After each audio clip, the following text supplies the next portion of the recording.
আহারে! আজকে কিন্তু এই বেচারার খুবই কষ্ট হয়ে গেছে। বারে, বারে বাজারে গেছে সেই কারণে কিন্তু ও কিন্তু একদমই হাঁপিয়ে গেছে। আসলে বাজার থেকে আজকে অনেক কিছুই আনার দরকার ছিল, মাছও আনার দরকার ছিল আর ঠাকুরের জিনিস, সবজি অনেক কিছুই আনার দরকার ছিল। আগের দিন বলেছিলাম তোমাদের যে আমরা সন্ধ্যাবেলা বাজারে যাব, কিন্তু ওর কাজ কমপ্লিট হয়নি জন্য কিন্তু যেতে পারিনি। সেই জন্য আজকে সকালবেলা ও একাই গিয়েছিল। আর ঠাকুরের জিনিসগুলো একেবারে আনলে আর সবজিগুলো একসাথে নিয়ে আসলে মিটে যেত। ও আগে সবজি এনেছে, তারপরে আবার বাজারে গেছে, আবার ঠাকুরের জিনিস নিয়ে এসেছে, আবার বাজারে গেছে, আবার মাছ নিয়ে এসেছে। তো এইভাবে ৩-৪ বার করে বাজারে গিয়ে ওর কিন্তু ভীষণই কষ্ট হয়ে গেছে। তারপরে আজকে ওর একটু কচুরি খাওয়ার ইচ্ছে হয়েছিল, তো বাজার থেকে এই কচুরিটা কিনে নিয়ে এসেছিল। আমাদের ওখানে একটা দোকানে ভীষণই সুন্দর কচুরিগুলো ভাজে, তরকারিটাও বেশ সুন্দর বানায়। সেটাই ওর খাওয়ার ইচ্ছে হয়েছিল, সেটাই কিন্তু কিনে নিয়ে এসেছিল। তার জন্য ওকে আগে দিয়ে দিলাম। আর এখানে মা কিন্তু আজকে বলেছে আজকে ভালো দিন আছে, পূর্ণিমা আছে, সেই জন্য উনি উপোস করে আগে পুজোটা দিয়ে নেবে, তারপরে খাবার দাবার খাবে। বাবা সকালবেলা ইডলি খেয়েছে, সেই জন্য আবার ইডলিও রয়ে গেছে আর কচুরিও কিন্তু রয়ে গেছে। মা যেটা ইচ্ছে সেটাই খাবে। আমি দুটো কচুরি কচুরি নিয়েছি, এখন একটুখানি তরকারিটা দিয়ে খেয়ে নেবো, আমি আরও খেয়ে নেবো, তারপরে কিন্তু একটু রান্নার দিকে যাব। আর আজকে কিন্তু মায়ের পুজো দিতে দিতে হঠাৎ করে এত কোমরে ব্যথা পেয়েছে, কী করে পেয়েছে জানি না।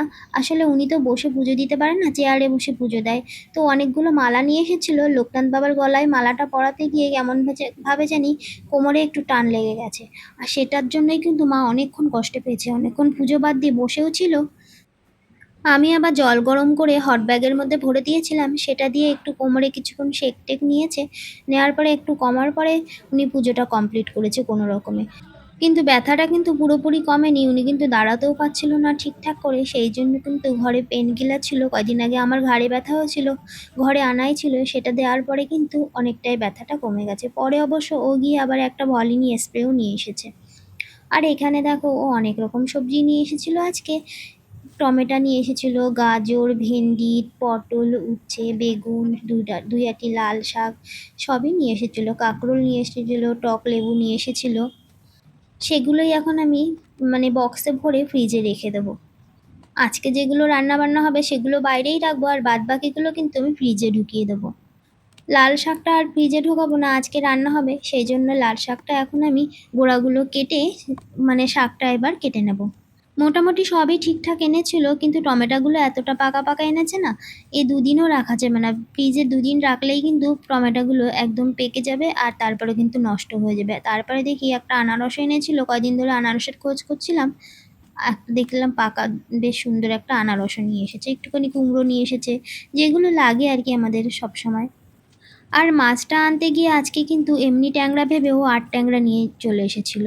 সেটাই কিন্তু দেখছিল বারে বারে যে এটা কী এনেছে। আসলে বাজারঘাট বেশি এর আগে তো বাবাই করতো, ও সেভাবে করতো না, সেই জন্য ও কিন্তু এখনও বাজারঘাটটা খুব একটা বুঝে উঠতে পারেনি, মাছ টাছগুলো ও খুব একটা চেনে না।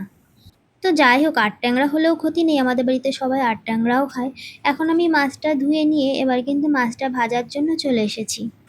মা বারে বারেই বলে দিয়েছে ট্যাংরা মাছ যেহেতু খুব ভীষণ ফোটে, তেল ছেটে, সেই জন্য ঢাকা দিয়ে দিয়েই ভাজতে। মা যখনই ভাজে তখনই ঢাকা দিয়ে দিয়েই ভাজে, আমাকেও তাই বলেছে, আমি সেভাবেই ভেজেছি। ভয়তে ভয়তেই ভেজেছি, তাও কয়েকবার তেলের ছিটা গায়ে এসেছে। কিন্তু রান্না করতে গেলে তো ওটা হবে, ওটা তো আর কিছু করার নেই। তারপরে কিন্তু স্নান টান কমপ্লিট করে খাওয়া দাওয়া কমপ্লিট হয়ে গেছিলো, আর আনারসটা যেটা নিয়ে এসেছিলো সেটা কেটেই বাবাকে দিয়ে আসলাম। তো আজকের মতো ভিডিওটা এই পর্যন্ত বন্ধুরা, তোমরা সবাই ভালো থেকো, সুস্থ থেকো, দেখা হবে অন্য ভিডিওতে। Bye bye.